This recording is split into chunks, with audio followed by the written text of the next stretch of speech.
Hello, everybody, and welcome to Taking Control, the ADHD podcast on Rashpixel FM. I'm Pete Wright, and I'm here with Nikki Kinzer. Hello, Pete. It's a digital episode. I know, but I got to give you a quick update before we get into the tech stuff. Okay, well, let me do this part first. Okay. Before we do the quick update, head over to TakeControlADHD.com, and you can get to know us a bit better. Listen to the show on the website, subscribe for free in iTunes, or join the mailing list to make sure you don't miss a single episode. Of course, connect with us on Twitter or Facebook at TakeControlADHD, and call us 503-664-4ADD and leave us your thoughts. What tools are you using to get through your every single day with ADHD? We'd love to hear from you. Yes. Okay, now, your update. I was so motivated from our last conversation that I actually went and bought the Dave Ramsay book. Oh, good for you. Yeah. And I started on Saturday actually going through it and still kind of working on our plan. But I was so excited about it. And I really like what he has to say. So I'm doing the snowball thing. Like I'm gonna pay off my house next year. You are. Yes, you are. That's not gonna happen. But anyway, yeah. So I just wanted to put that in there that I actually went and bought it and have really enjoyed it so far. Well, we are going to be talking more about that in today's digital episode. And I think, because so much of this, even around when you're talking about digital stuff, so much around these tools is around how you use them and behavior and how you think about them. And I think it's really important to just keep that at the forefront. No app is going to fix you.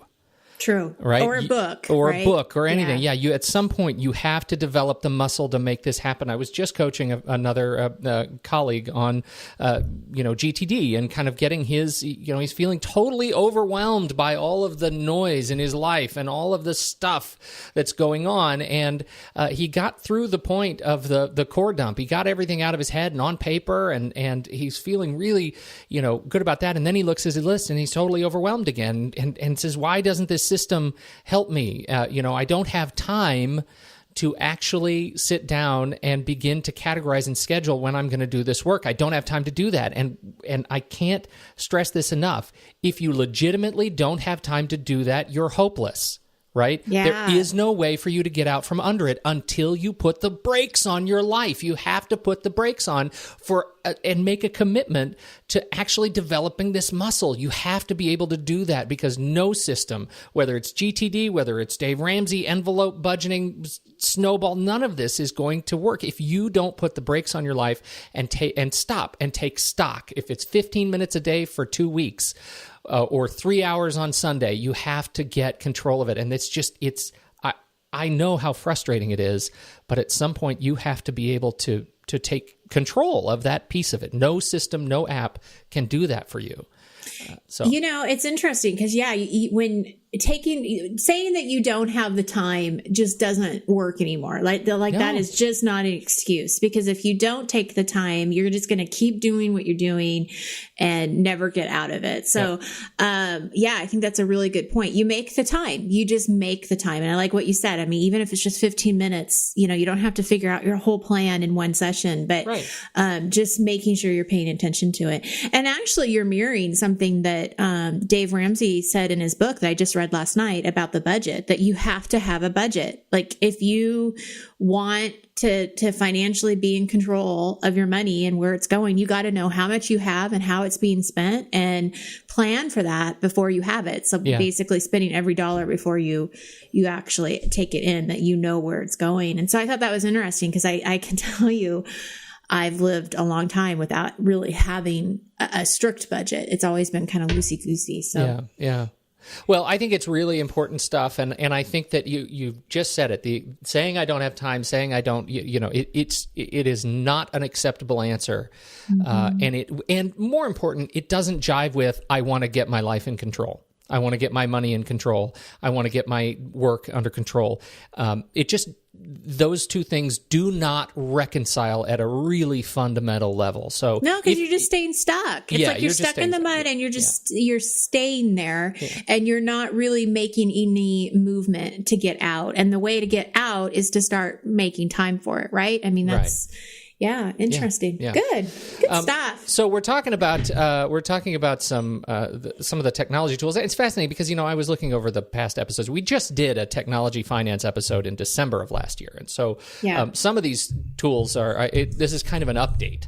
But I'm coming at it from a little bit of a different perspective, thinking about where the ADHD stuff gave me a roadblock. And I hope some of the technological tools and apps that I am recommending today help, because they certainly helped me get over these roadblocks in my own systems. You've got the ADHD spin on it. Yeah, awesome. Right. All So, right. So the first one, I've got 4 things that I want to talk about here today. The first one is paper. We've talked about paper before. Paper of any form is anathema to me. It makes me crazy. And so, with the exception of my Field Notes journal or my Moleskine journals that I document my life in, getting bills, getting paper, mail, I can't stand it. And this was creating a major roadblock to me. Bills and receipts in particular, right? Dinner receipts, I would get jammed in my wallet after, say, client dinners or lunches. I'd put them in my wallet and think, well, I'll take care of this when I get back to my desk. And not anymore, because I've gone to lunch with you recently. Well, that's right. And that was the thing, because exactly what would happen, you're gonna do. What would happen before is I'd look at it, and 6 months later, I'd open my wallet and I'd have this receipt, and the flimsy little kind of heat transfer paper. It's invisible now. You can't actually even see what was on it because it's rubbed itself, clean. And that is terrible. So my objective here was to have systems that enable frictionless, immediate action. Right? That is so important, is immediate action, so that I don't have to schedule something later. I can take 10 seconds now and actually take action on this. So an update on my scanning and filing system. Now, I have talked about this app. It's one of my very favorite apps, Scanbot. It's a home screen app on my iOS devices, both my iPad and my iPhone. Scanbot, link in the show notes. It is fantastic. It is so fast. And what it does is it allows me to, as you have witnessed in our recent lunch, I can take out my phone as we are dining, right after I sign the check. And he does it. I do it. Amen. Hallelujah. You take a picture of it. And I have in Scanbot, I have saved some fast tagging and file naming, right? So that what happens, you take the picture, it converts it into black and white and does OCR on it, optical character recognition on the receipt. So then the text is searchable of the receipt. And then I save it and apply a quick title to it, which is, again, saved as a part of a template, which is, receipt. I type in the name of the restaurant. If it's a restaurant I've been to before, I can fill that in, and who I was with. So Nikki Kinzer. And then I will tag it, and I will tag it taxes 2015, receipt, work meal, whatever tags work for you. And then I hit save. And in one motion, when I hit save, it applies all of the tags, it saves the file name, and it uploads it to Evernote. So I love that feature of Scanbot for iOS. Another highly regarded app for iOS, Android, and Windows Phone is called CamScanner. Again, link in the show notes. CamScanner does a lot of the same stuff as Scanbot does. This is Mac Windows discussion. People have allegiance to whatever app they feel a better affinity to, and so I've stuck to Scanbot, but CamScanner is highly recommended. Does very similar stuff, and depending on your platform, that'll work for you. Another one that I thought was interesting is Google Drive for Android. Now, Google Drive, the app, also exists for iOS, but I did not know until I started digging around that Google Drive for Android actually does the scanning and OCR. So if you're a Google Drive user, if you keep all of your paperless workflow in Google Drive, you can scan directly into your Google Drive account, and it'll apply the OCR and file naming stuff that you want to do there too. Nice. And finally, if you are strictly Evernote user, Scannable for iOS, and it's exclusively, I believe, for iOS, I think. Scannable is an app that allows you to do the same thing, and it only saves primarily saves to Evernote. It's really designed to work with Evernote. And yeah, confirmed, that is only for iOS. So if you're an iOS user, Scannable is a great way to go. what I like about CamScanner and Scanbot is that they allow you to save documents to a number of different platforms. So, with Scanbot, I can choose to save to Dropbox. I can choose to upload to Evernote. I can choose to share to Google Drive or Box.net or Cloud or Slack or, whatever service I'm using, I can share into that service. So I would definitely check out those apps. They're really, really useful. So I have a question for you because I wasn't paying attention to this piece of it when we had lunch. Once you sign the receipt and you've scanned it, then do you just leave the receipt there at the restaurant or do you throw it away or what do you do? No, I put it in my pocket and I'll take it back to my office and shred it. Like when I empty my pockets at my desk, and my desk is where I have this little bowl on my desk where my wallet and my keys go because, habit. Right. And so when I empty my pockets, I'll find that receipt. My system is trusted now, so I know when that receipt is in my hand, I've already scanned it. It's ready to be shredded. If it has a credit card number on it, I like to keep it with me and shred it. So, I leave the restaurant copy there. I bring back my other copy and shred it. And I even do this, when I'm at Office Depot. If I order most of my stuff on Amazon at this point, and so it allows me to kind of have my receipts already digital, right? Because they come via email, or I can download past receipts in Amazon.com. But when I go to places like the kids' school supplies, we forgot to pick up a binder or something, and I'll go and pick up a binder at the brick and mortar store, and I'll even do it on my leather seats. In my car, right? My car has black leather seats, and so it's a nice high contrast place for scanning receipts. I can just put the receipt on the seat, take a picture of it. Even though Office Depot is like 2 miles from my house, and it would take me, I could come home and take care of business right at my desk. I don't, because I need to trust my system, and that means I need to scan as close to the point of purchase as possible, or I will create a mess. Mm-hmm. Mm-hmm. So those are the two tools I use for immediate scanning. Is to, again, frictionless system that allows you to get your receipts and your papers into a place that you can trust them. The third service I would recommend, and I've mentioned this, I don't think we've ever done a show on it, is a service called FileThis.com. Does this ring a bell? No.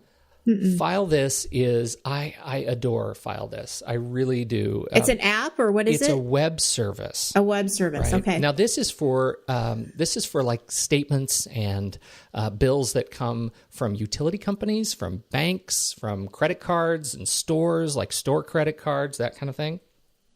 FileThis allows you to log into your account. You create a free account, and then you can log in and connect the companies that you work with to your FileThis account, right? Mm-hmm. And then say my bank, I say, I'm going to connect my bank to my FileThis account. And then I can go in and say, FileThis, I want you to, every month, or every week, I want you to go check my utility company or my bank and see if there are any new statements.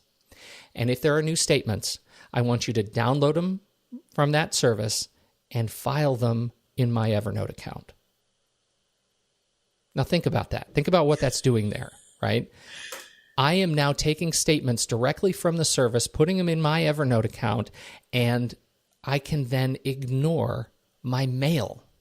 But you're still getting it through mail. I have turned off the mail from most of my whenever it's possible. If there's a utility, gas company, electricity company, phone company, I've turned off all the mail that I get there because I get it into FileThis directly, right? Interesting. And I adore it. So school loans, we're still paying off my wife's grad school at this point, and so I get that statement every month. I get, our electric company. I get, pay stubs from ADP. I get gas companies. I get Amazon. I get all of these things can be connected through FileThis. And at this point, they have, it seems like hundreds of companies that they work with directly to create a secure connection, log in as you, authenticate as you, and save your statements into Evernote. Now, at tax time, I need to go through and I need to find out, how much did we spend in our phone company. I have all my statements. They're all PDF statements in my Evernote account, perfectly saved. Saves me a ton. Again, frictionless. Frictionless. You can on, I mentioned Evernote because, as you well know, I love Evernote, and that is where I save it. But again, like the Scannable, Scanbot, CamScanner tools, it allows you to save to a number of different destinations, including you can just leave it at FileThis if you want to keep logging into the FileThis cloud. But Dropbox, Google Drive, Box.net, Amazon Cloud Drive, Smart Vault, About One, a lot of different popular cloud services you can authenticate to and have your documents saved right there. Cool. Very cool. Yeah. Okay. FileThis. FileThis. The next kind of area of discussion is around my tendency. You talk about hyperfocus, and I would find that I would hyperfocus on micromanagement of transactions, right? And now I don't want to say that it's not important to reconcile your checking account, right? You need to know how much money you have and how much you're spending and that kind of a thing. But I would find that I was using Quicken at the time, and I would log in and turn on Quicken and download my bank statements and reconcile every day.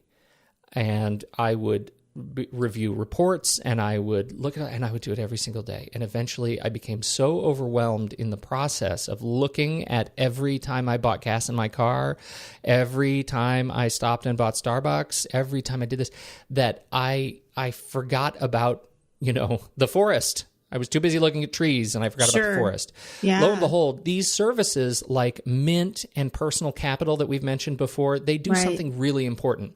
They allow you to have reasonable objectives for ongoing financial management, right? These are tools that do the categorization and reporting for you automatically. Right, yeah. Mm-hmm. Right? That ends up being super, super useful because you end up being able to say, okay, I need to step back and just look at these overall categories and see where my spending is. It allows you to do that thing that you're talking about, building a budget based on your current spending. And you can go in and scan and say, you know what, that expense right there that Mint says is a gas expense is actually a food expense. And you can change things, but correction is so much easier than manual transaction matching. And that was where I found myself getting really lost.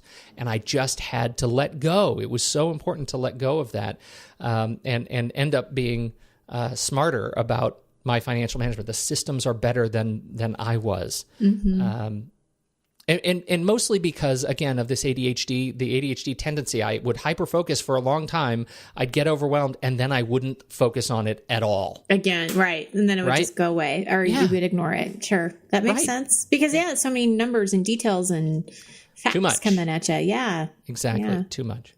Okay, so that was the big ones. Check if you haven't checked out mint.com or Personal Capital, where you can tie in all of your various financial accounts to have one single dashboard to give you a snapshot of where all of your money lies. I highly recommend you do that. It's super, super useful. So my third big area of conversation is in account management. And this is just following up on our conversation from last week, where I described how we at our credit union have created online a number of different checking and savings accounts. And love that idea. It's such a good idea. And I'll tell you why I think it's so important. Because it really reflects, the envelope method of budgeting, right? Right. And this is something I've... But it's not the actual envelope. It's not the actual it's envelope. It's still online, yeah. Right. But why is that so important for the ADHD brain? And why was it so important for my ADHD brain? Because it allowed me to think in terms of single functions. Right. Right? I get... Yeah. So instead of having just one big savings account, you're actually being able to separate it into single categories or reasons for that money. That's exactly right. Yeah. Because what I was finding is when I would have a savings account, family savings account, and it would have, say it has a couple $1,000s in it, then what I'm keeping in my head is that couple $1,000s has to account for projects A, B, C, and D. And now I'm trying to keep track of in my head I need to keep track of the calculation that leads to that $1,000. Well, if we have that couple $1,000 in there and these 4 things, how do I know when each of these things is funded? How do I know when I have enough money to take that trip or to, pay off that debt or to whatever? Well, I don't. And then I would get myself all caught up in that overthinking or underthinking or dismissing because there's too much detail. And that was just terrible. Well, and what happens to me is then there's a fear that I shouldn't take the money out. Mm-hmm. Like there's a legitimate fear that even if I know I have enough money for a vacation, I'm not going to take it out because, well, what if I need it? What if you need it? Right. What if an emergency happens? Maybe I don't have enough. Maybe, and then we end up not going on the vacation or not even planning it because, well, I'm too afraid to take it out. Yep. Exactly. So if you have it separated, it's away from your emergency fund. I mean, it totally makes sense. The other thing I wanted to add to this is something that I'm going to do this weekend is I'm putting a Christmas fund. Now, you guys, you probably already have done this, and this is certainly nothing new, but it now that we've been talking about this and I've been paying attention more to my budget, I'm going to do that this weekend and put a Christmas fund because, this is the perfect time. It's September. So I've got basically 3 months, September, October, and November to save. I'm going to budget and figure out how much money I want to spend. And I'm going to put that away so that when December comes, that is the only money I'm using for Christmas. That's the trick. And that's for everything, not only gifts for my kids, but, if we're hosting a holiday party, food, all of that stuff really accumulates. And so it's not just for gifts. It's kind of for the whole season. Yeah. It is so important. And it allows you, it gives you a lot of freedom. Now, I want to get back to that, what you said. What if I have an emergency? Well, that's a really great context, right? Then you would need a separate account that's your emergency cash. And they, their financial advisors will tell you, you need how many months of cash do you need for an emergency? Well, that becomes a savings goal. And this gets back to the snowball, debt reduction plan we talked about last week, using the snowball plan as a savings plan. Well, that emergency savings plan is a really important personal debt, what I qualify as a personal debt. So it's something that it's a debt to yourself that you have to get to a certain point. And then it allows you the freedom to be able to apply, once you say you need $15,000 in cash, well, you can save to that, reach that point, and then anything up and above that goes into your, new car fund or whatever you need to spend. So it really allows you to think about it. But having those separate accounts, those single function accounts, it frees you from having to justify every purchase or every savings against one giant bucket. And that for the ADHD brain, I think, is super, super useful. So when you're choosing a bank, or if you're on the hunt for a bank, I would strongly recommend doing a thorough audit of their online plans. Don't go for a bank that charges fees for account opening and closing. Don't go to a bank that charges a fee for account maintenance if you can avoid it. And many banks do. If you have the opportunity to join a credit union that tends to be fee light, I would do that. Another service that I really love is Simple. Simple is a kind of an alternative bank. It's available only online and through ATMs, but it allows you to do, it's essentially envelope budgeting, out of one giant bucket using tags. And so you log into your Simple dashboard or your Simple app on the on your phone or tablet, and they give you one giant bucket, and you say you have $5,000 in it, but you tag money as gas, right? And say, of this $5,000, $50 of it is my gas bill this month. And then the total balance that it shows you as safe to spend is, $4,950. So it allows you, even though functionally you only have one account at Simple, it does give you that benefit, the facility to create essentially sub-accounts that'll give you that single focus. It says this, I'm ready to buy this thing. I'm ready to save for this thing, because it hides that money from your safe to spend. I love Simple. I love the people at Simple. I think it's a great, great, great bank. Now, it's not good for families. It really doesn't, it doesn't allow you to have like shared accounts quite as easily as many banks do. Like if you need shared checking, shared savings, that kind of a thing. It's really great for just single people who, want to manage their money smartly. It's very modern, very progressive, kind of forward-thinking organization. So I'm very pleased with them. Okay, the last thing, and I'll keep this one short. I know we're running long here. Think about keeping, at least for a little while, a finance diary. Yeah. Right? Mm-hmm. I have talked about this tool before, DayOne for iOS and the Mac, or DayJournal for Android. These are tools that allow you to just sort of, it's like a diary. I mean, you just keep kind of a journal, and you can use it for anything you want. You can put pictures in them, you can put, links in them. But I have found that when, at the end of the day, I am driving along and I turn on dictation in DayOne and I just talk to myself. I just say, today I ended up having to spend too much on, on my Hover account to register domain names that I'm keeping. I need to, I really need to be conscious of how much money I'm spending on domain names that I'm not using for websites that I want to build. Mm-hmm. Or I spent way too much on food today, which says, A, I'm going to get fat, and B, I'm going to get broke. So I need to figure that out. Like, just keep those kinds of thoughts and say them out loud. Like, that is really important. Or write them by hand and actually, enter them into a journal, because the more you think about it, the more you kind of keep your awareness up, I think, the easier it will be to build new habits. That's it. I like it. Yeah? Awareness. Yeah. Awareness. Yeah, that's definitely the trick. A big one. Mm-hmm. So that's it. All the links to all the apps and recommendations will be in the show notes at takecontroladhd.com. Good stuff. Yeah, right? Yeah. That's good. I think we came through. I think so. All right. But love to hear other people too. If they have additional suggestions, ideas, like Pete said at the beginning of the show, call us, email us, whatever, and we will pass those along to listeners. Because there's so many different ways to do this, and it's good. It's good. Well, it's important. There are, and I love the feedback we get from these digital episodes. I still have some feedback I need to get back to. So for those who have written and haven't heard from us, you will. I've got a backlog. So yes, thank you everyone for participating in the communities and listening to the show, downloading, and for your wonderful reviews in iTunes. We sure appreciate it. Absolutely. That's it. On behalf of Nikki Kinzer, I'm Pete Wright, and we'll catch you next week on Taking Control, the ADHD podcast.